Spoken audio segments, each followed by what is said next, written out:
Hello students, we are here discussing question 27 of KVPY SA paper which was held on 5th November 2017. Okay, let's observe what this question says. A student studying similarities between a camera and human eye makes the following observation, and we have to figure out that among these following observation or statement which among them are correct. So एक एक करके इन्हें पढ़ते हैं, इनका मतलब समझते हैं and then we will decide कि इनमें से कौन सा सही है. So first statement says both eye and camera have convex lenses. This is I think absolutely correct. Human eye के अंदर जो लेंस होता है वो नियरली एक बाइकन्वेक्स लेंस जैसा ही होता है. Okay, it is nearly a biconvex lens and obviously in case of cameras we have the convex lens. अच्छा, ये क्यों ज़रूरी है? इसका रीज़न बड़ा ही सिंपल है, बिकॉज अगर हम बात करते हैं कैमरा की स्क्रीन या फिर रेटिना की, we want the real images to form after reflecting through the lens. Lens से रिफ्लेक्ट होने पर लाइट रियल इमेजेस फॉर्म करती है रेटिना एंड स्क्रीन पर, तभी हम उसे प्रॉपरली ऑब्जर्व कर पाते हैं. This is the reason because of which we want the convex lens. अच्छा, इसके साथ ही आई थिंक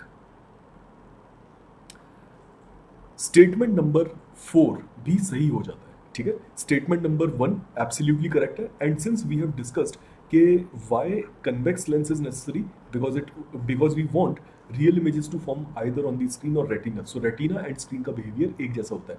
इससे हम स्टेटमेंट नंबर 4 को भी करेक्ट कह सकते हैं. राइट नाउ एक ही बार में हमने statement number first and fourth को साथ में देख लिया. Now let's observe statement number 2. Statement number 2 says in order to focus eye lens expands or contracts while camera lens moves forward or backward. Right, let me tell you first of all कि ये statement बिल्कुल सही है. Now इस mechanism को discuss करते हैं. Try to understand कि अगर हम आई बॉल की बात करें then आई बॉल का shape fixed है. Right, we have a very fixed shape of eye ball. Now object की location अगर change होती है, ऑब्जेक्ट पास आ रहा है या दूर जा रहा है, तो उस केस में ट्राई टू अंडरस्टैंड कि लेंस एंड स्क्रीन के बीच की distance, screen in this case is retina, lens और स्क्रीन के बीच की ये जो डिस्टेंस है ये फिक्स्ड है. एंड वी ऑलवेज रिक्वायर कि रियल इमेज हमेशा रेटिना पर फॉर्म हो, यानी कि मुझे लोकेशन ऑफ इमेज पता है कि वो कहाँ होनी चाहिए, बट ट्राई टू अंडरस्टैंड कि वहाँ पर ऑब्जेक्ट की distance with respect to the lens is going to change. Now अगर हम lens formula, basic lens formula के हिसाब से बात करें तो लेंस फॉर्मूला कुछ इस तरह से लिखा जाता है ना. हम साइन कन्वेंशंस और बाकी सारी चीज़ों पर अभी ध्यान नहीं दे रहे. माय पॉइंट बीइंग कि यहाँ पर मुझे पता है that the value of v is constant. So अगर u की वैल्यू चेंज हो रही है तो उससे एडजस्ट करने के लिए f की वैल्यू को भी चेंज होना पड़ेगा. Right, so in this case f की value in case of i, f की वैल्यू कैसे चेंज होती है? Obviously by changing the thickness of the lens. Okay, eye lens की थिकनेस चेंज होती है, आई लेंस एक्सपैंड या कॉन्ट्रैक्ट करता है सो दैट उसकी थिकनेस पर असर पड़े एंड हमें इमेज हमेशा रेटिना पर दिखाई दे. So this is the mechanism of focusing the image on the retina in case of eye lens. Whereas हमारे कैमराज के अंदर जो लेंस, कन्वेक्स लेंस होता है वो ग्लास का बना होता है. ऑब्वियसली ग्लास के बने हुए लेंसेज में फोकल लेंथ फिक्स्ड होगी. राइट, ग्लास के बने लेंसेज के अंदर ये क्वांटिटी RHS जो है वो फिक्स है.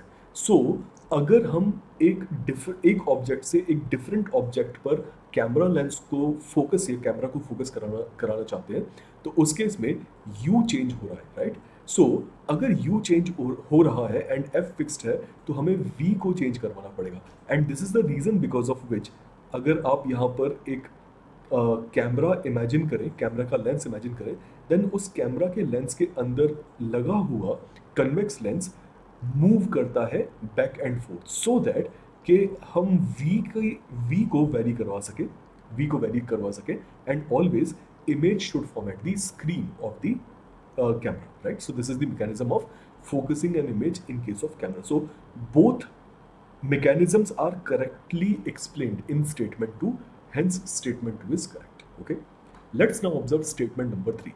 Statement number 3 says camera lens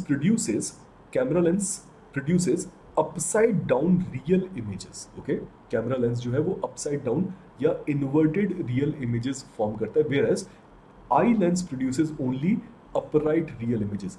Now let me tell you कि दोनों lenses हमने establish किए थे कि convex शेप्ड लेंस है, right? They are both convex lenses. So convex lenses के अंदर रियल इमेजेस, रियल ऑब्जेक्ट्स की हमेशा हमेशा इन्वर्टेड ही बनती है।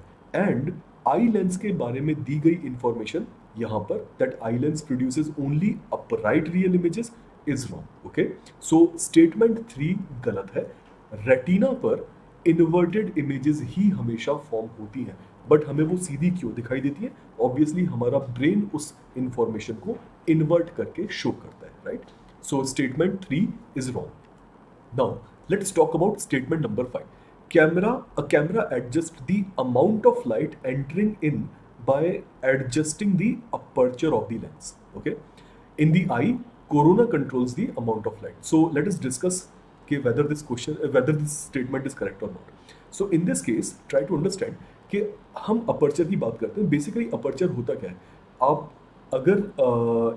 अगर हम इस चीज़ को प्रॉपरली डिफाइन करें, एक कैमरे को के लेंस को अगर आप सामने से देखते हैं, then what you will think is that कि लेंस से, कैमरा लेंस के फ्रंट से सारे के सारे इंटायर फ्रंट एरिया से लाइट एंटर करेगी। ये बिल्कुल सही है। The entire area of the camera lens is going to allow the light to enter, but focus करने से पहले वो लाइट एक छोटे से होल से गुजरती है। जिस होल के साइज को हम इंक्रीज या डिक्रीज करके, राइट, इसके एरिया को इंक्रीज या डिक्रीज करके हम कंट्रोल करते हैं कि कितनी लाइट कैमरा की स्क्रीन पर पड़ेगी, राइट? सो ये होता है अपर्चर। आई होप आप सभी को ये पहले से पता होगा। सो अपर्चर साइज इंक्रीज या डिक्रीज करने से हम अमाउंट ऑफ लाइट को कंट्रोल करते हैं। इसी तरह का काम हमारी आई के अंदर प्यूपिल करता है। आइरिस के बीच में एक ब्लैक कलर का जो छोटा सा पोर्शन होता है वो प्यूपिल कहलाता है। तो प्यूपिल कॉन्ट्रैक्ट या एक्सपैंड करके अमाउंट ऑफ लाइट को कंट्रोल करता है। बट स्टेटमेंट नंबर 5 में ये मैकेनिज्म कॉर्निया के थ्रू बताया गया है इन case of human I, which is wrong. Cornea does not control the amount of light, right, whereas pupil does. So therefore statement 5 भी गलत है, and therefore statement number only 1, 2 and 4 are correct. Therefore option A becomes the correct answer. So correct answer for this question is option A, only 1, 2 and 4. Okay, I hope आप सभी को इन mechanisms and in ideas से के बारे में समझ अच्छी develop हुई होगी। एंड जाते जाते वन मोर इन्फॉर्मेशन, अगर आप वेदांतु एकलव्य के बारे में जानना चाहते हैं, then I would request you to Google it. Best of luck.